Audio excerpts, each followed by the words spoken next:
നമസ്കാരം. ഞാൻ doctor Arun B Nair. 48 വയസ്സുള്ള കോളേജ് അധ്യാപിക. അവരുടെ തൊഴിൽ മേഖലയിൽ വളരെ പേരെടുത്ത ഒരു വ്യക്തിയാണ്. എഴുത്തുകാരിയാണ്. ശാസ്ത്രമേഖലയിൽ ഒരുപാട് ഗണ്യമായ സംഭാവനകൾ നൽകിയിട്ടുള്ള വ്യക്തിയാണ്.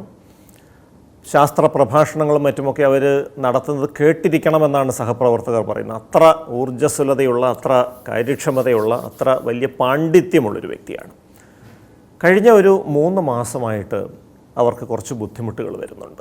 അവർ പറയുന്നത് രാത്രിയൊക്കെ ആകുമ്പോഴേക്ക് ശരീരത്തിൽ മുളകരച്ച് തേച്ചതുപോലെ ഇങ്ങനെ പുകഞ്ഞു കയറുന്നു. കാൽപാദങ്ങളിൽ നിന്നും ഒരു പുകച്ചിൽ വരികയാണ്. ശരീരത്തിൽ മൊത്തം മുളകരച്ച് തേച്ചതുപോലെ പുകയുന്നു എന്നാണ് പറയുന്നത്. ഈ പുകച്ചിൽ വല്ലാത്ത പ്രയാസമാണ് ഉണ്ടാക്കുന്നത്. ഉറങ്ങാൻ കഴിയുന്നില്ല.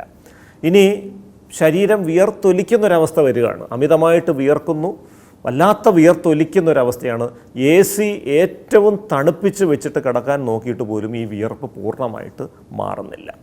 രാവിലെ എഴുന്നേറ്റ് കഴിയുമ്പോഴേക്ക് നടുവിന് വേദന. ആ കട്ടിൽ നിന്ന് എഴുന്നേൽക്കാൻ തന്നെ ഒരു ബുദ്ധിമുട്ട്. എഴുന്നേറ്റ് കുറച്ച് ചുവട് വയ്ക്കുമ്പോൾ തന്നെ വല്ലാത്ത ഒരു അസ്വസ്ഥത വരികയാണ്.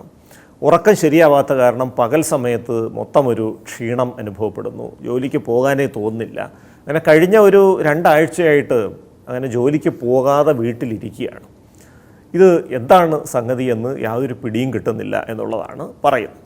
അപ്പോൾ ഇവിടെ നമ്മളൊരു ചോദ്യം ചോദിക്കേണ്ടത്, ആ ഒരു പ്രായം കണക്കിലെടുത്ത് നമ്മൾ ചോദ്യം ചോദിക്കുന്നത്, ആർത്തവം ഇപ്പോൾ വരുന്നുണ്ടോ അതോ ആർത്തവ വിരാമം സംഭവിച്ചോ എന്നുള്ളതാണ്. അപ്പോൾ അധ്യാപിക പറയുന്നു ഏതാണ്ടൊരു 2 മാസം ആയിട്ട് ആർത്തവം വരുന്നില്ല. അതിന് മുൻപ് തന്നെ കുറച്ച് നാളായിട്ട് പതിയെ ഈ ആർത്തവ രക്തത്തിൻ്റെ അളവ് കുറഞ്ഞു വരികയായിരുന്നു. കൃത്യം 28 ദിവസത്തിലൊരിക്കൽ വന്നിരുന്ന ആർത്തവം പതിയെ 40 ദിവസത്തിലൊരിക്കലായി, 2 മാസത്തിലൊരിക്കലായി. ഇപ്പോൾ കഴിഞ്ഞ 2 മാസമായിട്ട് ഇപ്പോൾ അത് വരുന്നില്ല. ഇപ്പോൾ ശരിക്കും പറഞ്ഞാൽ ഇപ്പോൾ വരേണ്ട ഡേറ്റ് കഴിഞ്ഞ് എൻ്റെ 2ാമത്തെ മാസവും കൂടെ കഴിഞ്ഞു. ഒരു 70 ദിവസത്തോളമായി വന്നിട്ടില്ല. അപ്പോൾ ഇവിടെ നമ്മൾ മനസ്സിലാക്കേണ്ടത് ഈ ആർത്തവ വിരാമം അല്ലെങ്കിൽ മെനോപോസ് എന്ന് പറയുന്നൊരു സ്വാഭാവികമായിട്ടുള്ളൊരു ജൈവികമായിട്ടുള്ളൊരു അവസ്ഥയാണ്. ശരീരത്തിൽ പ്രജനന ഹോർമോണുകൾ കൃത്യമായ അളവിൽ ഉണ്ടാകുകയും ഗർഭം ധരിക്കാൻ വേണ്ടി ഒരു സ്ത്രീയെ പ്രാപ്തയാക്കുന്ന ഒരു ജൈവികമായ ഒരു അവസ്ഥ ഉണ്ടാവുകയും ചെയ്യുന്നു.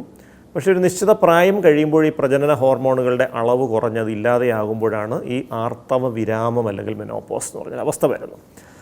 ഈ അധ്യാപികയ്ക്കും മെനോപോസ് എന്ന് പറയുന്ന ഒരു അവസ്ഥയായി ആർത്തവ വിരാമം സംഭവിച്ചു. ആർത്തവ വിരാമം സംഭവിക്കുന്ന സ്ത്രീകളിൽ ഒരു 1/3 പേരിലെങ്കിലും ഞാൻ ഈ പറഞ്ഞൊരു പ്രതിഭാസം കാണാറുണ്ട്. അവർക്ക് കഠിനമായിട്ടുള്ള ശാരീരിക ബുദ്ധിമുട്ടുകളാണ്. മിക്കവാറും സ്ത്രീകൾ പറയുന്ന ഒരു പദപ്രയോഗമാണ് മുളകരച്ച് തേച്ചതുപോലെ ശരീരം പുകയുന്നു. കാൽപാദങ്ങളിൽ നിന്ന് മുകളിലോട്ട് ഈ പുകച്ചിലങ്ങ് വരികയാണ്. വല്ലാതെ ചൂടനുഭവപ്പെടുന്നു. ശരീരം ചുട്ടുപൊള്ളുന്ന പോലെ തോന്നുന്നു. ശരീരം വിയർത്തൊലിക്കുന്നു. AC മുറിയിലിരിക്കുമ്പോൾ പോലും വിയർത്തൊലിക്കുന്നു. ശരീരമാസകലം പലതരത്തിലുള്ള വേദനകൾ വരുന്നു. നടുവേദന, കഴുത്തുവേദന, പല ഭാഗങ്ങളിലായിട്ട് വേദന, കൈക്കും കാലിനും പെരുപ്പും തരിപ്പും മരവിപ്പും ഒക്കെ അനുഭവപ്പെടുന്നു. കുറച്ച് നടക്കുമ്പോൾ തന്നെ വല്ലാത്ത കിതപ്പ് അനുഭവപ്പെടുന്നു. ക്ഷീണം അനുഭവപ്പെടുന്നു. രാത്രിയിൽ ഉറങ്ങാൻ പറ്റുന്നില്ല. മനസ്സ് പെട്ടെന്ന് ഒരു ശൂന്യതയിലേക്ക് അങ്ങ് പോവുകയാണ്. വാർദ്ധക്യമായി, വയസ്സായി, ഇനി തനിക്ക് പഴയതുപോലെയൊന്നും കാര്യക്ഷമമായിട്ട് കാര്യങ്ങൾ ചെയ്യാൻ പറ്റില്ല. ഇത്തരം തോന്നലുകളൊക്കെ മനസ്സിലേക്ക് വരികയാണ്. ഇപ്പോൾ ഈ ഒരു അധ്യാപികയെ സംബന്ധിച്ചിടത്തോളം മക്കൾ 2 പേരും അവരുടെ ഉപരിപഠനത്തിന് വേണ്ടി ചില വിദേശ സ്ഥലങ്ങളിലേക്ക് പോയി കഴിഞ്ഞ ഒരു സമയത്ത് തന്നെയാണ് ഇവർക്ക് ആർത്തവ വിരാമം ഉണ്ടായത്. അപ്പോൾ ടീച്ചർ വിചാരിച്ചത് ഈ മക്കളൊക്കെ ഒഴിഞ്ഞു പോയത് മൂലം പെട്ടെന്ന് ജീവിതത്തിൽ ഉണ്ടായൊരു ശൂന്യതയായിരിക്കാം ഇതിൻ്റെ ഒരു കാരണമെന്ന്. തീർച്ചയായിട്ടും അങ്ങനെ ഒരു കാരണവും ഇതിലേക്ക് സംഭാവന നൽകുന്നുണ്ടാവും. പക്ഷേ എങ്കിലും അടിസ്ഥാനപരമായി ഈ ആർത്തവ വിരാമം സംഭവിക്കുമ്പോൾ ഉണ്ടാകുന്ന ഹോർമോണൽ മാറ്റങ്ങൾ തന്നെയാണ് ഈ അവസ്ഥയ്ക്ക് കാരണം. ഇതിനെയാണ് ആർത്തവ വിരാമാനന്തര വിഷാദരോഗം അല്ലെങ്കിൽ പോസ്റ്റ് മെനോപോസൽ ഡിപ്രഷൻ എന്ന് പറയുന്നത്. നേരത്തെ സൂചിപ്പിച്ച പോലെ ആർത്തവ വിരാമം സംഭവിക്കുമ്പോൾ ശരീരത്തിലെ പ്രജനന ഹോർമോണുകളുടെ അളവിൽ പൊടുന്നനെ ഉണ്ടാകുന്ന വ്യതിയാനങ്ങൾ തലച്ചോറിലെ രാസവസ്തുക്കളുടെ അളവിനെ ബാധിക്കുന്നു.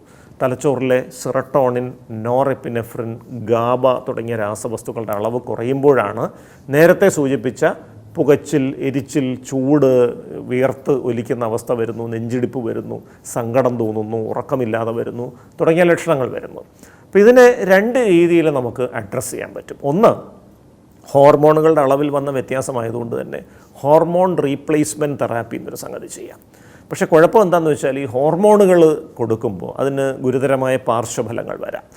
ഹൃദ്രോഗവും പക്ഷാഘാതവും ക്യാൻസറും അടക്കമുള്ള പ്രത്യാഘാതങ്ങളൊക്കെ ഈ ഹോർമോണുകൾക്ക് ഉണ്ടാകാനുള്ള സാധ്യതയുണ്ട്. അതുകൊണ്ട് തന്നെ ഹോർമോണുകളെക്കാൾ പാർശ്വഫലം കുറഞ്ഞ തരത്തിലുള്ള ചികിത്സാ മാർഗങ്ങൾ സ്വീകരിക്കുന്നതായിരിക്കും അതിന് ഉചിതം.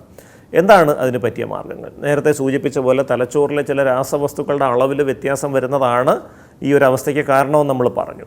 ആ രാസവസ്തുക്കളുടെ അളവ് ക്രമീകരിക്കാൻ സഹായിക്കുന്ന മരുന്നുകളാണ് കുറച്ചുകൂടെ സുരക്ഷിതമായ പരിഹാര മാർഗം.